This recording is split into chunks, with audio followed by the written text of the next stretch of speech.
미국이 발칵 뒤집어졌습니다. 미국 캘리포니아의 명문 사립고에서 학생들이 단체로 급식 거부 시위를 벌인 사건이 발생했는데요.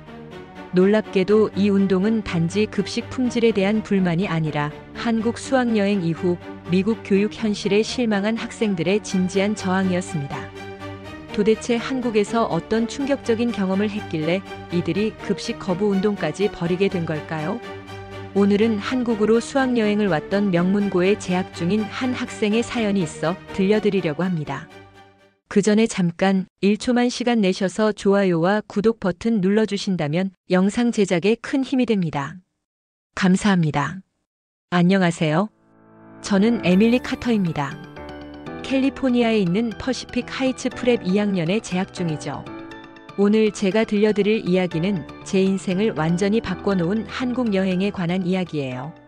사실 저는 한국에 대해 좋은 인상을 가지고 있지 않았어요. 그 이유는 아주 어릴 적 가족여행 중 한국인 관광객과 관련된 작은 사건에서 비롯됐죠.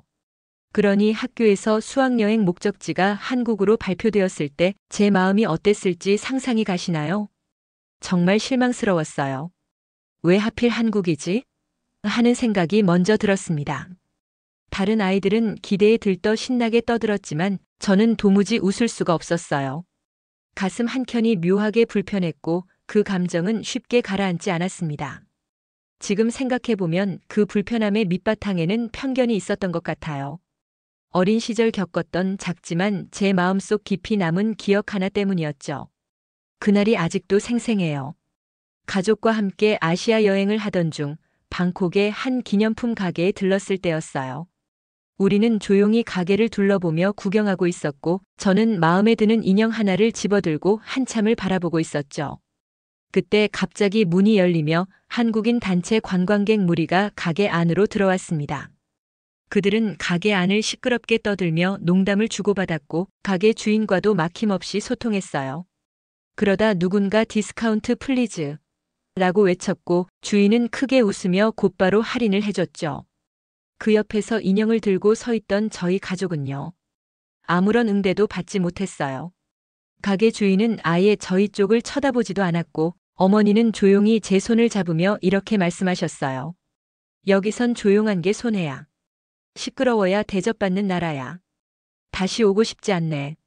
어린 마음에 그 말은 너무도 선명하게 박혔고 그날 이후 저는 한국이라는 나라 그리고 한국인들에 대해 알게 모르게 마음의 거리를 두게 됐던 것 같아요.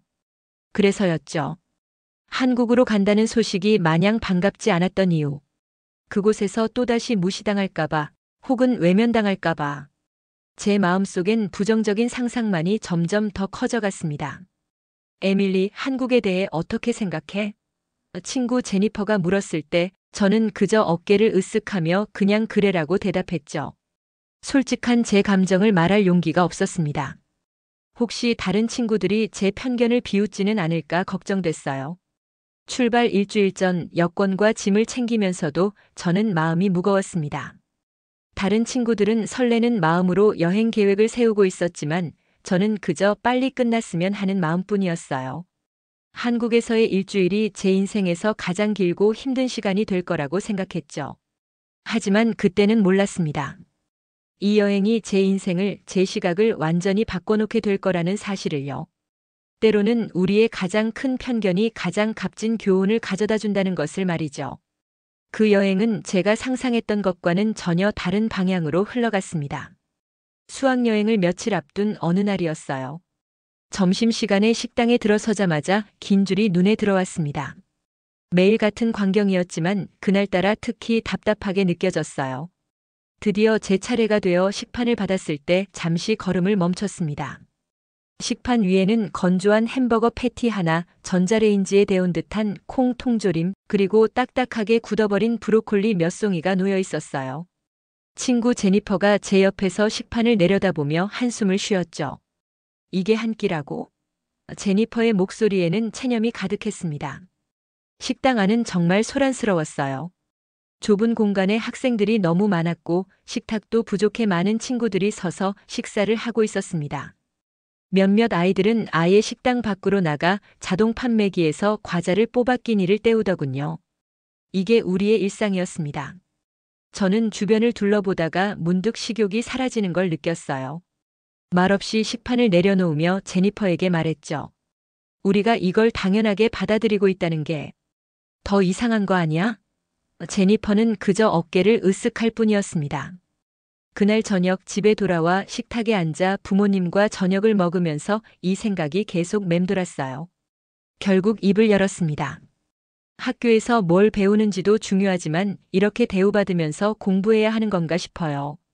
부모님은 서로 눈빛을 교환하셨지만 특별한 말씀은 없으셨죠. 하지만 에밀리, 그게 현실이야. 아버지가 말씀하셨어요. 학교 급식은 원래 그렇게 좋지 않아. 이 말이 제 마음을 더 무겁게 만들었습니다. 왜 우리는 이런 상황을 그냥 받아들여야 하는 걸까요? 침대에 누워 천장을 바라보며 생각했습니다. 이게 정말 우리가 받아야 할 교육 환경인가?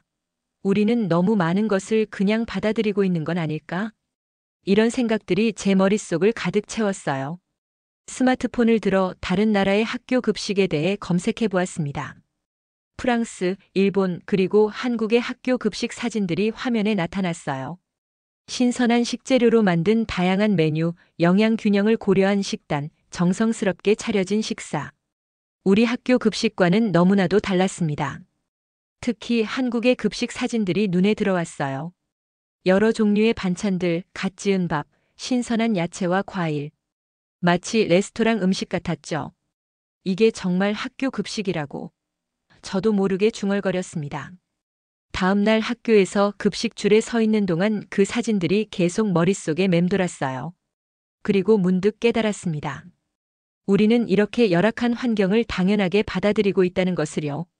마치 더 나은 것을 기대할 자격이 없는 것처럼 말이죠. 다음 날 아침 학교 게시판에 급식 개선 요청서가 붙어 있는 것을 발견했어요.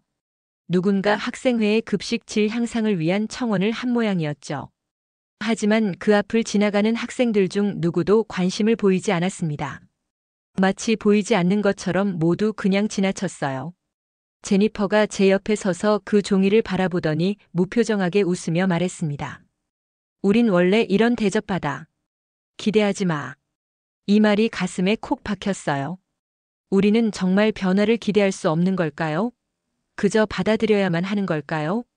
수업 시간에도 집중이 되지 않았습니다. 창밖을 바라보며 멍하니 생각에 잠겼어요.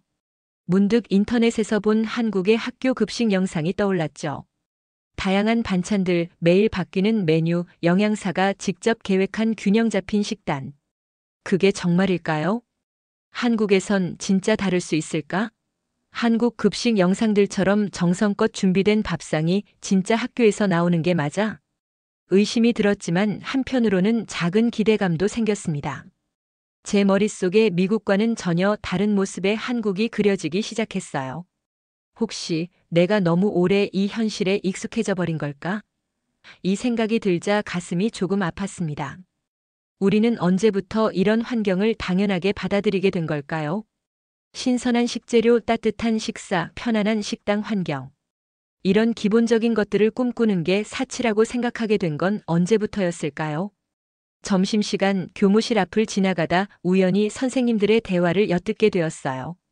요즘 급식이 너무 형편없어요. 저도 먹기 힘들 정도예요. 한 선생님이 말씀하셨죠. 다른 선생님이 대답하셨습니다. 예산 문제라던데요.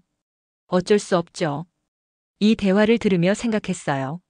선생님들도 알고 계시는구나. 그런데도 변화시킬 수 없는 건가? 방과 후 도서관에서 공부하던 중 문득 한국 여행에 대한 생각이 달라지기 시작했습니다. 여전히 한국인들에 대한 편견은 있었지만 한국의 학교 시스템, 특히 급식에 대해서는 호기심이 생겼어요. 만약 한국 급식이 정말 영상처럼 좋다면 그건 단순히 음식의 문제가 아니라 학생들을 대하는 태도의 차이일 거야.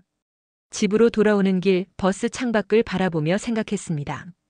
우리 학교는 명문 사립학교인데도 이 정도인데 공립학교는 어떨까? 모든 미국 학생들이 이런 대우를 받고 있는 걸까?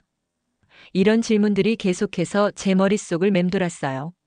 저녁 식사 시간 어머니께서 물으셨습니다. 수학여행 준비는 다 됐니? 저는 조금 망설이다 대답했어요. 네. 그런데 엄마, 한국 학교에 대해 조금 궁금해졌어요. 특히 급식이요. 어머니는 놀란 표정을 지으셨습니다. 갑자기 왜? 저는 어깨를 으쓱했죠. 그냥요. 인터넷에서 본 한국 급식이 너무 맛있어 보여서요. 인천공항에 첫 발을 디딘 순간 저는 놀라움을 감추지 못했습니다. 상상했던 것과는 너무나 달랐어요. 공항은 조용하고 깔끔했죠. 직원들은 미소로 우리를 맞아주었고 자동 입국 시스템은 첨단 그 자체였습니다. 에밀리, 여기 진짜 깨끗하다. 제니퍼가 제 팔을 잡아당기며 속삭였어요.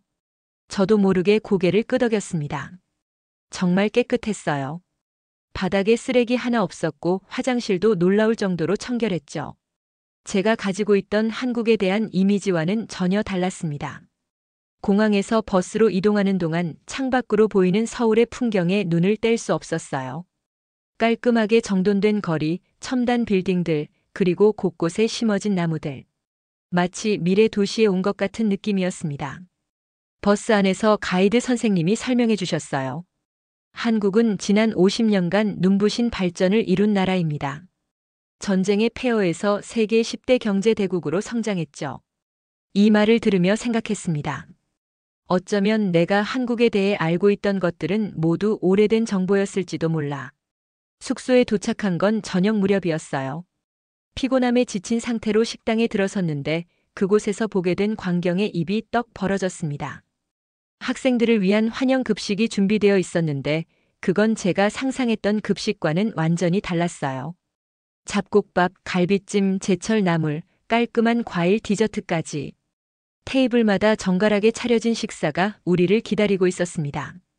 저는 말없이 수저를 들었다가 다시 내려놓았어요. 믿기지가 않았죠.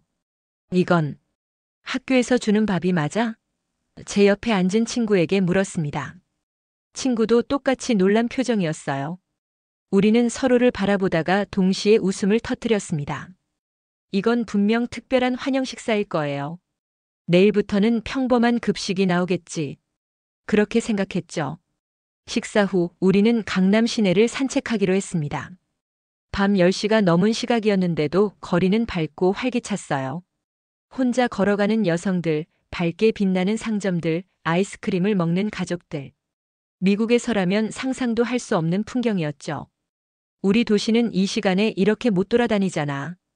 여긴 진짜 안전하구나. 제가 제니퍼에게 속삭였어요. 제니퍼는 고개를 끄덕이며 말했습니다. 마치 영화 속 장면 같아. 정말 그랬어요. 마치 다른 세계에 온 것 같은 느낌이었습니다. 다음 날 우리는 서울 근교의 한 사찰로 절 투어를 떠났어요. 번화한 도시에서 조금만 벗어났는데도 완전히 다른 풍경이 펼쳐졌습니다. 고요한 산속, 울창한 나무들 사이로 자리 잡은 전통 사찰이 우리를 맞이했죠. 경내를 천천히 걸으며 들리는 바람 소리와 나무 냄새가 제 마음을 차분하게 만들었어요. 절제된 아름다움을 간직한 이 공간에서 저는 이상하게도 마음의 평화를 느꼈습니다. 미국에서는 결코 경험할 수 없었던 감각이었죠. 가이드 선생님이 사찰의 역사와 불교 문화에 대해 설명해 주셨어요. 한국의 사찰은 단순한 종교 공간이 아니라 자연과 인간이 조화를 이루는 장소입니다. 이 말이 제 마음에 깊이 와닿았습니다. 여기에서는 모든 것이 조화롭게 어우러져 있었어요. 특히 기억에 남는 건 스님과의 다도 체험이었어요. 스님은 말없이 정갈한 움직임으로 차를 준비하셨습니다. 그리고 조용히 내어주신 차 한 잔을 받아 들었을 때 저는 처음으로 이곳에 있고 싶다는 감정을 느꼈어요. 차를 마시며 창밖으로 보이는 고요한 풍경을 바라보았습니다. 그 순간 제 마음속에 있던 모든 편견과 불안이 녹아내리는 것 같았어요. 한국은 제가 상상했던 것과는 완전히 달랐습니다. 복잡하고 다양한 면을 가진 그리고 무엇보다 아름다운 나라였죠. 차 한 잔을 이렇게 정성스럽게 대접하다니. 제가 중얼거리자 옆에 계시던 스님이 미소 지으며 말씀하셨어요. 차를 대접하는 것은 상대방을 존중한다는 의미입니다. 작은 것에도 정성을 다하는 것, 그것이 한국 문화의 정수죠. 이 말이 제 머릿속에 깊이 남았습니다. 저녁에는 도심으로 돌아와 난타 공연을 관람했습니다. 북소리, 박자, 열정적인 무대. 모두가 하나 되어 웃고 박수치는 공연장의 분위기에 저도 모르게 빠져들었어요. 말없이 무대 위를 바라보며 속으로 중얼거렸습니다. 이 나라 너무 다채롭고 생생해. 공연이 끝나고 난 후 우리는 공연장 근처의 야시장을 둘러보았어요. 다양한 음식 노점, 수공예품, 그리고 거리 예술가들이 모여 있었죠. 그곳에서 맛본 떡볶이의 맛은 지금도 잊을 수 없습니다. 매콤하면서도 달콤한 그 맛에 저는 반해버렸어요. 숙소로 돌아가는 길 늦은 밤이었지만 거리는 여전히 안전하고 밝았습니다. 홀로 편의점에 들른 여학생을 보며 제니퍼가 말했어요. 저런 건 영화에서나 나오는 줄 알았는데. 저는 고개를 끄덕이며 대답했습니다. 여긴 밤이 무섭지 않네. 미국과는 너무 달라. 그 말을 하는 순간 제 마음속에 자리 잡고 있던 한국에 대한 이미지가 완전히 바뀌었다는 걸 깨달았어요. 어머니의 말씀, 제 편견. 모두 잘못된 것이었습니다. 수학여행 중 하루 우리는 한국의 명문 고등학교를 방문했어요. 교복을 입고 정렬된 복도로 입장하는 순간 모든 것이 정돈되어 있다는 느낌을 받았습니다. 깔끔한 복도, 밝은 교실, 그리고 무엇보다 학생들의 표정이 인상적이었어요. 힘들어 보이지만 어딘가 목표가 있는 듯한 눈빛이었죠. 벽면에는 학생들의 프로젝트 결과물, 국제대회 수상 트로피, 지역 봉사활동 사진들이 가득 걸려 있었습니다. 이곳은 단순한 학교가 아니라 하나의 작은 사회처럼 느껴졌어요. 학생들이 자신의 꿈을 키워가는 공간이었죠. 한국 학생들이 우리를 반갑게 맞아주었습니다. 서로 소개를 나누면서 저는 그들의 영어 실력에 놀랐어요. 유창하진 않더라도 모두가 기본적인 의사소통이 가능했습니다.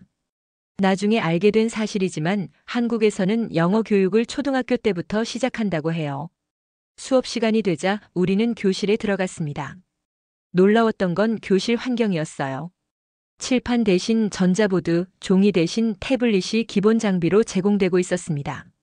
수업 내용도 단순 암기가 아닌 학생 주도 토론식으로 진행되었죠. 우린 아직도 종이 프린트 뽑고 있는데 여긴 이미 몇 년 앞서 있어. 제가 제니퍼에게 속삭였습니다. 제니퍼도 놀란 표정으로 고개를 끄덕였어요. 우리가 다니는 명문 사립학교보다 이곳의 시설이 더 좋다는 사실이 믿기지 않았습니다. 한국 학생들에게 물어보니 이런 디지털 교육 시스템은 특별한 게 아니라고 했어요. 대부분의 학교에서 이미 도입하고 있는 표준이라는 거죠. 우리 학교는 오히려 좀 뒤처진 편이야. 한 학생이 말했습니다. 저는 더욱 놀랄 수밖에 없었어요. 그날의 놀라움은 급식 시간에 정점을 찍었어요. 조리실 투어 시간, 학생들은 식재료 이력 추적 시스템, 자동 온도 관리, 냉장고, 메뉴 영양표 디지털 관리 등을 직접 보고 충격을 받았습니다. 저도 입이 떡 벌어졌죠. 담당 영양사 선생님이 말씀하셨어요. 학생이 먹는 음식은 그날의 집중력과 건강을 결정하니까요. 한국에선 급식도 교육의 연장입니다. 이 말이 제 마음을 울렸습니다. 급식 하나에도 이런 철학과 시스템이 있다니. 미국과는 접근부터 달랐어요. 실제 급식 시간에는 더 놀라웠습니다. 미리 정해진 식단표에 따라 매일 다른 메뉴가 나왔고 모든 학생들이 같은 음식을 먹는데도 불평하는 소리가 들리지 않았어요. 오히려 기대감을 가지고 식판을 받아들이는 모습이었죠. 솔직히 처음엔 학교 급식이라고 해서 별 기대를 안 했어요. 우리 학교에서는 냉동 피자나 프렌치 프라이 같은 인스턴트 음식이 흔하거든요. 그런데 한국에서는 전혀 달랐어요. 그날은 한국 학생들과 똑같은 급식을 함께 먹었는데 정말 믿기지 않을 정도로 맛있었습니다. 소고기, 불고기, 부드러운 계란찜, 향긋한 시금치 나물, 김치, 그리고 따뜻한 미역국까지. 모든 음식이 하나하나 정성이 느껴졌고 신선한 재료로 직접 만든 것 같았어요. 무엇보다 학생들을 위해 진심으로 준비된 한 끼라는 느낌이 들었습니다. 여긴 밥 한 끼도 교육으로 대하는구나. 우리와는 접근부터 달라. 조용히 식판을 보며 속으로 말했습니다. 그제서야 제가 왜 미국 학교 급식에 실망했는지 정확히 알 수 있었어요. 그건 단순히 음식의 맛이나 질의 문제가 아니었습니다. 학생들을 대하는 태도, 교육을 바라보는 시선의 차이였죠. 수업이 끝난 후 한국 학생들과 함께 청소 시간을 가졌어요. 미국에서는 청소부가 하는 일을 여기서는 학생들이 직접 한다고 했습니다.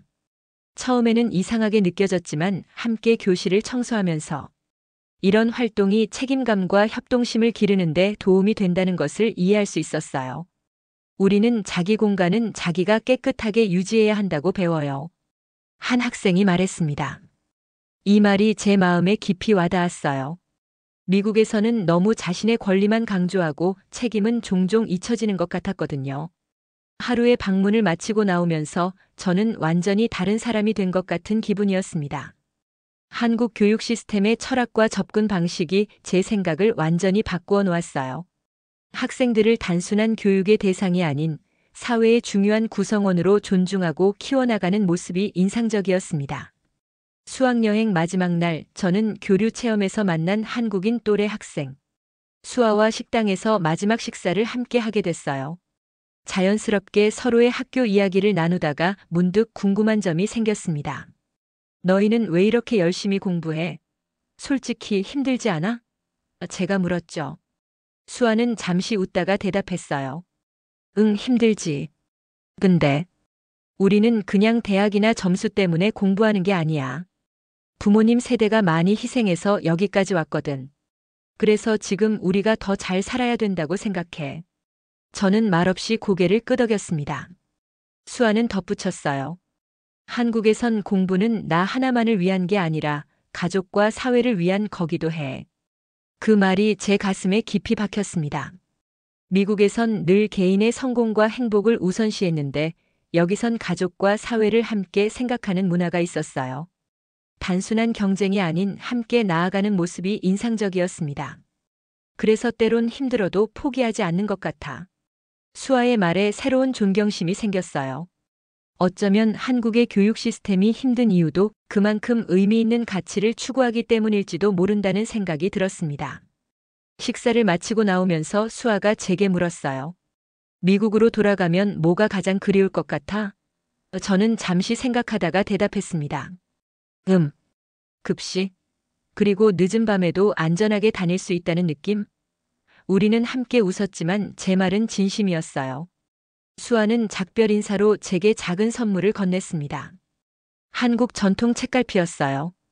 공부할 때 써. 한국에서의 추억을 기억하면서. 이 작은 선물이 제게는 무척 소중하게 느껴졌습니다. 그것은 단순한 기념품이 아니라 새로운 시각과 가치를 상징하는 것 같았어요. 숙소로 돌아오는 길에 생각했습니다. 내가 정말 많이 변했구나. 일주일 전만 해도 한국에 오는 것을 꺼려했던 제가 이제는 떠나기 아쉬워하고 있었으니까요. 이 짧은 여행이 제 시각을 완전히 바꿔놓았습니다. 미국으로 돌아온 저는 점심시간 익숙했던 학교 식당에 앉아 무심히 식판을 내려놓았어요. 말라붙은 치킨 너겟, 기름기 많은 감자튀김, 그리고 맛도 향도 느껴지지 않는 국물. 불과 며칠 전 한국에서 경험했던 따뜻하고 정갈했던 급식이 선명히 떠올랐습니다. 주변 친구들이 투덜거리듯 말했어요. 진짜 이건 사람 먹으라고 만든 음식이냐? 그 순간 저는 조용히 입을 열었습니다. 한국에서는 급식이 달랐어.